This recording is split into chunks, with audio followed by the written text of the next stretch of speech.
Vamsadhara project Bodepalli Rajeswara Rao, Vamsadhara project అంటాం కదా, Bodepalli Rajagopala Rao sorry.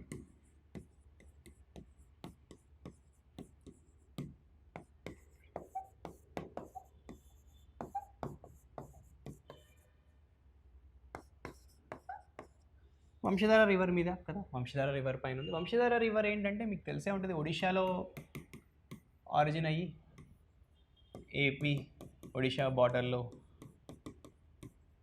Travel అయ్యి శ్రీకాకుళంలో కొంతవరకు ఫ్లో అయ్యాక బే ఆఫ్ బెంగాల్లో కలుస్తుంది. సమ్హౌ వంశధార వాటర్ని మనం ఇప్పటిదాకా ఎప్పుడు ఎఫెక్టివ్గా యూస్ చేసుకోలేదు. దానికి మేజర్ రీజన్ ఏంటంటే litigation with Odisha. Legal dispute ఉండే, prolonged legal dispute.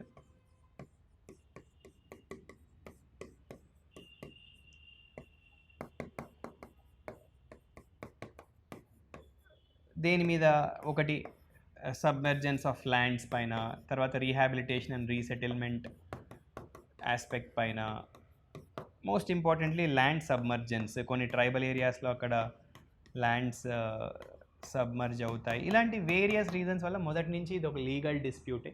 So we could never utilize the fullest potential of Vamsadhara river అని చెప్పచ్చు. అఫ్కోర్స్ దీనికి ఒక చిన్న బ్యారేజ్ ఒకటి ఉంటుంది, నేరాది బ్యారేజ్ అని. ఈ నేరాది బ్యారేజ్ అనేది కంప్లీట్ అయితేనే మనం ఆల్రెడీ ఒక రిజర్వాయర్ కట్టి పెట్టుకున్నాం, హీరమండలం అని.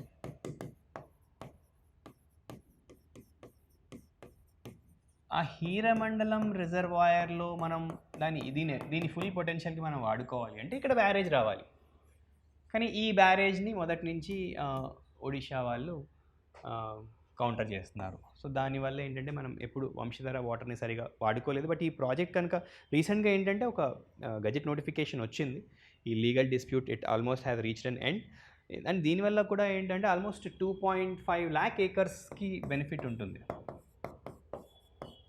2.5 lakh ఏకర్స్కి కూడా వంశధార ప్రాజెక్ట్తో బెనిఫిట్స్ సిగ్నిఫికెంట్. ఎందుకంటే నార్త్ కోస్టల్ ఆంధ్ర అనేది బ్యాక్వర్డ్ ఉంటుంది కాబట్టి, సో రీజనల్ ఇంబ్యాలెన్సెస్ని అడ్రస్ చేయాలన్నా, ఈ ఇనీక్విటీ ఇష్యూస్, డెవలప్మెంటల్ ఇనీక్విటీ ఇష్యూస్ని మనం అడ్రస్ చేయాలి అంటే ఆ కాంటెక్స్లో వంశధార ప్రాజెక్ట్ అనేది చాలా ఇంపార్టెంట్.